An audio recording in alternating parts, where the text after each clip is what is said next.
ফজরের নামাজ ইসলামের ইতিহাসে সর্বপ্রথম ফজরের নামাজ চালু হয় আদম আলাইহিস সালামের বয়স যত অল্প কিছু সংখ্যক বয়সের এদিক সেদিকের মধ্যেই আদম আলাইহিস সালাম যখন আল্লাহ দুনিয়াতে পাঠাইছেন তখন থেকে আজ পর্যন্ত আদম আলাইহিস সালামের বয়স যত ফজরের নামাজের বয়স তত। আস্তে বলেন। আপনি যখন ফজরের নামাজ পড়েন এই ফজরের নামাজের সময় হযরতে আদম আলাইহিস সালাতু ওয়াস সালামের দোয়া তওবা আল্লাহ কবুল করে নিয়েছেন। 350 বছর পর্যন্ত কান্না করেছিল। আল্লাহ তাআলা দোয়া শিখিয়ে দিলেন, ফাতালাক্কা আদামু মির রাব্বিহি কালিমাতিন ফাতাবা আলাইহি।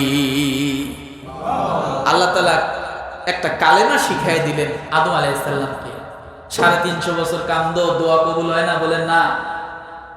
আল্লাহ বলে তাহলে একটা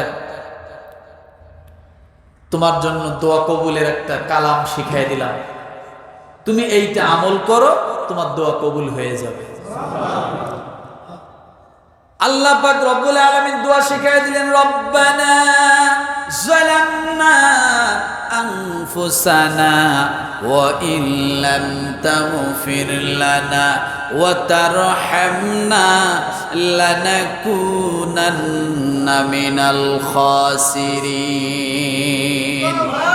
এই দোয়া যখন আল্লাহ শিখিয়ে দিলেন, দোয়া মঞ্জুর হয়ে গেল, আল্লাহর তরফ থেকে এলান হয়ে গেল, আদম এই কালেমা বাক্য যখন তুমি পাঠ করেছো, আমি আল্লাহ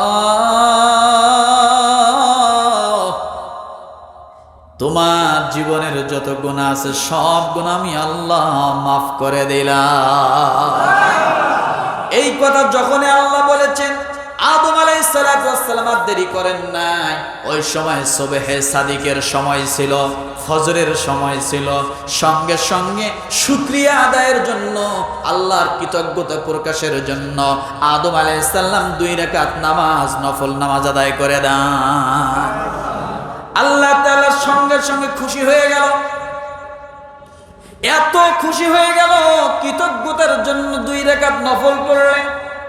আল্লাহ ডাক দিয়ে বললেন, আদম তুমি যে 2 রাকাত নফল নামাজ আদায় করেছো, শুকরিয়া আদায় করেছো, এটা শুধু তোমার নামাজ না, আমি আল্লাহ তাআলা খুশি হয়ে আখিরি নবীর উম্মতের জন্য নামাজ 2 রাকাত ফরজ করে দিলাম। তারা যদি 2 রাকাত ফরজ নামাজ ফজরের আদায় করে, তোমার আদমের জীবনের যত আমল আছে সমস্ত আমল করার সব আমি আল্লাহ তাদের আমল নামায় দিয়ে দেব। ফজরের নামাজ শুধুই নামাজ না, এটা আদম আলাইহিস সালাতু ওয়াস সালাম আপনি যখন 2 রাকাত নামাজ পড়েন, আদম আলাইহিস সালামের উপর আল্লাহ যে সন্তুষ্ট হয়েছিল নবী হিসেবে, সঙ্গে সঙ্গে আল্লাহ তাআলা আপনার উপর ওই সন্তুষ্ট হয়ে আদম আলাইহিস সালামের জীবনের সওয়াবগুলো আপনার আমলনামায় আল্লাহ দিয়ে দেয়। আরো নামাজ রয়েছে কয় রাকাত? কয় ওয়াক্ত? আরো 4 ওয়াক্ত। এই 4 ওয়াক্ত আজকে বলবো না, এখন বলবো না। কি মাগরিবে? আমি এই কথাটা এটাই বুঝাতে চাচ্ছি যে এই নামাজ শুধু নামাজ না, এটা নবীদের আমলের সঙ্গে সম্পর্ক। আপনি গ্রামে গঞ্জে জহরে নগরে ঘাটে মাঠে আইলে যেখানে আদায় করেন, যে ওয়াক্ত আদায় করেন না কেন, সেই ওয়াক্তের সেই নবী যে নামাজ আদায় করেছিল, আল্লাহ তার পুরা জীবনের আমল সওয়াব আপনার আমল নামে আল্লাহ দিয়ে দেয়। কিন্তু এই নামাজ আমরা জানি না কেমনে পড়তে হয়। কথা ঠিক না? কখন ফরজ ছুটে গেল, কখন ওয়াজিব ছুটে যায় আমরা জানি না, কখন সুসেজদা দিতে হয় এটা আমরা জানি না। কথা ঠিক না? কয় রাকাত জামাতে পাইলে আর কয় রাকাত না পাইলে কখন বসতে হবে, কখন আমাকে দাঁড়াইতে হবে, এগুলো কিছুই তো জানি না।